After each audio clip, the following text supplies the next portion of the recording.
بسم اللہ الرحمن الرحیم۔ یہ اسد نے ایک سوال پوچھا ہے کہ EEG کرنا کن پیشنٹس کے لیے ضروری ہے۔ شروع کرتا ہوں ایک شعر سے کہ وقت کرتا ہے پرورش برسوں، حادثہ ایک دم نہیں ہوتا۔ ہمارے یہاں اصل میں بیماری کی تشخیص عموماً اس سٹیج پہ کی جاتی ہے جب وہ فل فلیج پیشنٹ ایڈوانس اس میں آتا ہے۔ تو میں ہمیشہ اپنے جونیئرس کو بھی بتاتا ہوں کہ بیماری کی تشخیص ہمیشہ اس سٹیج پہ کرنا چاہیے جب وہ قابل علاج ہوتی ہے۔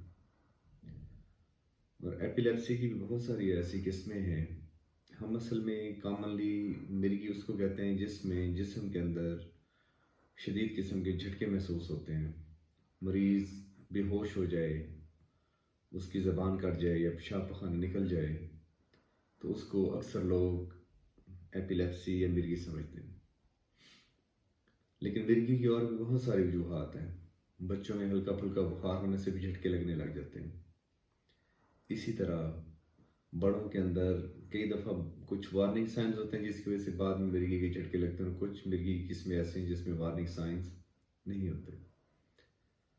دیکھیں، دماغ میں جسم کے مختلف حصوں کو کنٹرول کرنے کے لیے مختلف حصے ہیں۔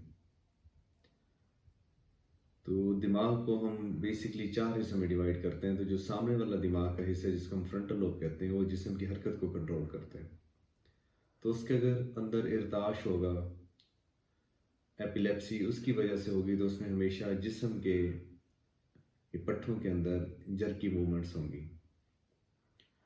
لیکن اگر اس کے علاوہ جسم کے پچھلے حصے میں جو صرف محسوس کرنے والا نظام ہے، اس کے اندر اگر جھٹکے لگیں گے تو اس میں مریض کو جسم میں ارتعاش نہیں ہوتا، اس میں صرف عجیب سی فیلنگز آئے گی کہ میرے صرف جسم کے اوپر کیڑیاں چل رہی ہیں۔ اسی طرح ایک پیچھے حصہ ہے جس کا تعلق آپ کی نگاہ سے ہے۔ اگر اس کے اندر ایپیلیپسی ہوگی تو مریض کو کچھ چیزیں عجیب سی دکھائی دیں گی۔ اسی طرح اگر نچلا حصہ جو سنائی دینے کے نظام سے اس کے اندر ہوگا تو مریض کو ایسے لگے گا کہ جیسے اس کو کوئی عجیب و غریب چیزیں سنائی دے رہی ہیں۔ اسی طرح یہ کان کے آگے جو دماغ کا حصہ ہوتا ہے جس کو ہم ٹیمپورل لوب کہتے ہیں، اس کے اندر کئی دفعہ اگر ایپیلیپسی ہو تو اس میں تو بہت ہی عجیب سی علامات ہوتی ہیں کہ کئی وہ جانے پہچانے لوگوں سے ناواقف ہو جاتا ہے، اور کئی دفعہ بہت ہی ناواقف لوگوں کو دیکھ کے وہ سمجھتا ہے کہ یہ میرے بہت ہی جان پہچان کے لوگ ہیں۔ اس کو عجیب و غریب قسم کی خوشبو محسوس ہوتی ہے۔ تو اس لیے یہ ساری علامات بتانے کا مقصد یہ ہے کہ اگر کسی بھی بندے کو ایسی علامات آ رہی ہوں تو ہو سکتا ہے کہ اس کو ایپیلیپسی کا اٹیک ہو۔ اور دیکھیں کہ کچھ علامات ایسی ہیں جس سے بہت دفعہ مریض سمجھتا ہے کہ اس کو شاید کوئی نفسیاتی مسئلہ ہے۔ تو اسی لیے یہ ارلی ڈائگنوسس کے لیے جو ٹیسٹ ہے وہ EEG ہے۔ تو صرف ایک جو عام پیغام ہے لوگوں کے لیے کہ صرف اگر جسم کے اندر ارتعاش ہو، جھٹکے لگیں تو ہی ایپیلیپسی نہیں ہے۔ اور بھی بہت سی قسم کے جھٹکے ہیں، جیسے اگر کسی کو آپ کو بتایا ہے محسوس ٹھیک نہ ہو، عجیب سا محسوس ہو رہا جسم کے اندر، دکھائی دینے میں مسئلے آ رہے ہوں، سنائی دینے میں مسئلے آ رہے ہوں، اور اسی طرح اگر کوئی کھڑے کھڑے گر جائے اور تھوڑی دیر کے لیے دنیا سے علیحدہ ہو جائے تو یہ بھی ہو سکتا ہے کہ جھٹکوں کی کوئی ایک قسم ہو۔